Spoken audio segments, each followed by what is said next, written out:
Welcome back. Today we're going to be talking with Justin or Riley Dennis. You may choose the name. I prefer Voldemort's Apple. It's a cracking name. As we delve into the subject of whether or not someone can be both non-binary and a woman. Take it away, Voldemort's Apple. Hey everybody, I'm Riley, and I get this question a lot. Wait, so you're a girl? You're a trans woman? But you're also non-binary? How is that possible? I thought non-binary meant neither woman nor man. How can you be both? I've noticed this thing in your videos where you get asked questions quite a lot, almost as if people genuinely just don't understand you, either because they think you are a trans-trender or because you just seem to be in the wrong part of town a lot. Oh, and you can't be non-binary and a woman. That's the polite version. Usually it's not so polite, but the explanation for this is actually really simple. It just involves adding one word to your definition of non-binary. What you call adding one word to validate your victimhood, the rest of us just call moving the goalposts. The common misconception is that a non-binary person is neither a man nor a woman,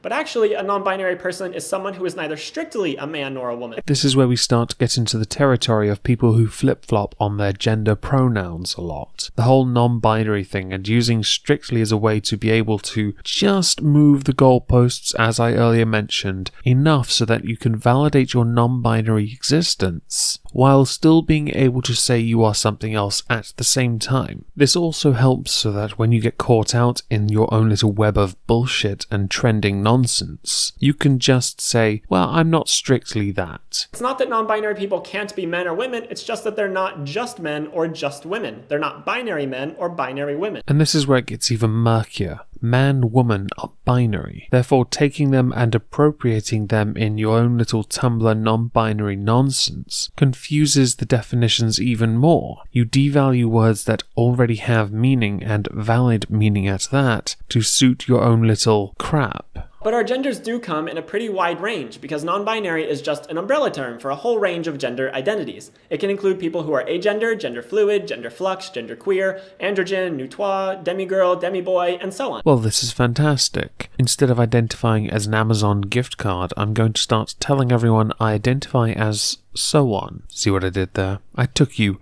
literally. Funny.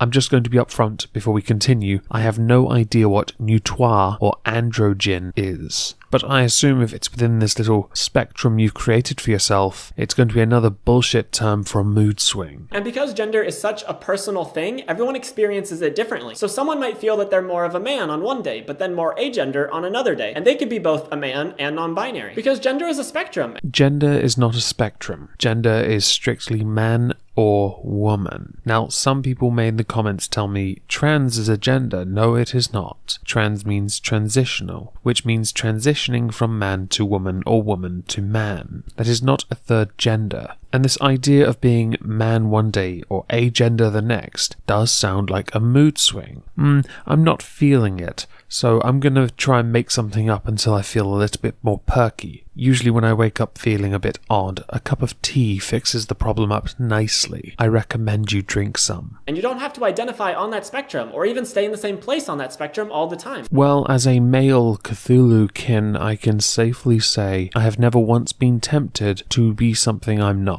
I've always been a male Cthulhu Kin. I've never felt this urge to flip-flop, because as I mentioned, I've had my cup of tea, and when questioned, I don't feel the need to change the definitions or move the goalposts, because I'm not so desperate for attention that I feel that I should reinforce my victim complex. For me, I feel like I'm far enough to the girl side of the spectrum to consider myself a girl, but I also feel kinda gender neutral. It's like my gender just floats around that general side of the spectrum. What you actually meant to say there was, today you feel like that. Tomorrow I'm sure you're going to be a male diesel dyke, toucan cupcake. So there are a lot of ways I could describe that. I could say trans feminine or femme non-binary or just non-binary woman. I don't feel like a binary trans woman, but I also don't feel like the word non-binary fully describes my experience. I'm like right in the middle, and it turns out there's not one perfect word to describe someone in that part of the spectrum. As it turns out, Justin Riley, there is a name for your lived experiences. It is insane narcissist. You can still call yourself non-binary as long as you preface it with insane narcissist. So the next question that generally comes up is my pronouns. How can I be non-binary if I use she, her pronouns? Well, I'd love it if there was a specific pronoun for my part of the spectrum. If there was a pronoun that was in between she, her, and they, them, I would use it, but that just doesn't exist. Why don't you do what most people do in your particular line of work and simply make something up?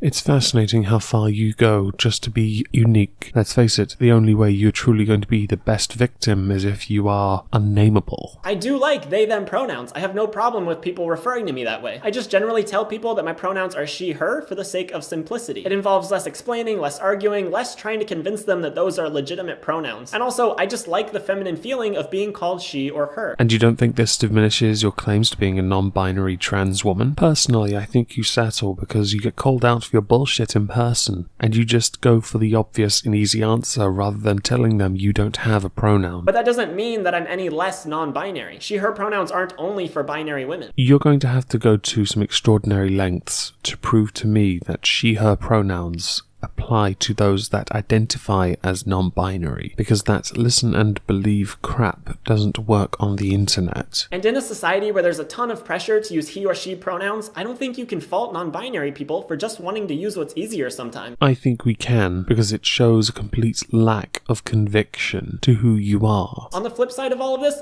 some people feel that they are just a man or just a woman, and those people would be binary men or binary women. They could be transgender, like someone who was assigned female at birth but now identifies as a man, or they could be cisgender, like someone who was assigned male at birth and now identifies as a man. Yes, the ones that are actually real, unlike the non-binary ones, and all those other ridiculous genders you came up with earlier. But I don't want to create this whole binary people versus non-binary people divide. In fact, I think binary trans people have a lot more in common with non-binary people than they often realize. Oh, this should be good. I can hardly wait for you to prove it. That's because being transgender just means you don't identify with the gender you were assigned at birth. Some people argue that the trans prefix means transition, and that to be transgender means you have to have transition. But I think that definition is terribly outdated and doesn't account for the fact that some people are never able to or don't want to transition in the way that society has defined that. Do you remember earlier when I mentioned moving the goalposts? The reason for this was because people who move the goalposts do it to definitions to suit their needs because it no longer works for them, or because the definition means something that they need changed to legitimize or validate what they are. You do not have dysphoria. You are not on any form of hormone therapy. You are not trans. You are just some bloke who likes to dress up in girls' clothes. That sounds remarkably callous and harsh, I know this, but you are a trans trender, and you devalue those who are actually trans, who actually struggle to fit in because of your stupid little childish acting. All the while having to change definitions and add little words here and there to try and make yourself seem more than you are. You are not trans. You're not non-binary because it's not real, although you can play pretend if you want and keep claiming it. You're just a bloke.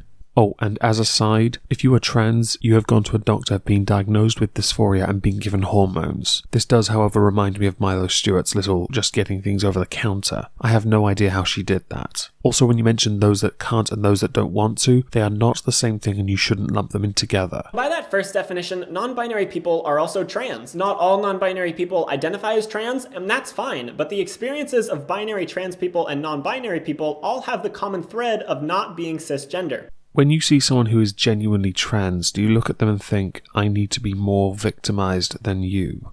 Because you seem to be very clueless, and lived experiences doesn't apply to you because you're just living in a very nice little bubble of progressiveness that allows you to get away with continually making up things as you go along. That is, not identifying completely with the gender you were assigned at birth. So yes, you can be trans and non-binary. And in fact, when I use the word trans as a broad umbrella term, I do include non-binary people under that. You really can't be trans non-binary, and you should stop appropriating words to suit your own little agenda. It devalues and diminishes the lived experiences of those who actually are trans. So that's all there is to it. Non-binary people are also sometimes men or women, and non-binary people can also be trans. As most of you know, I don't really have have the capacity to be as brutal as I'd like to be. Like my friend Satirician, I can't do it. So instead I'm going to use some dumb American to finish off this video with what I would want to tell you. Voldemort's apple. That's the name. Thank you all for listening. It's amazing to me that somebody who is so progressive is so out of touch with the struggles and the lives of legitimate trans people. It's amazing to me that you honestly think that you have the same experience as somebody who has gender dysphoria.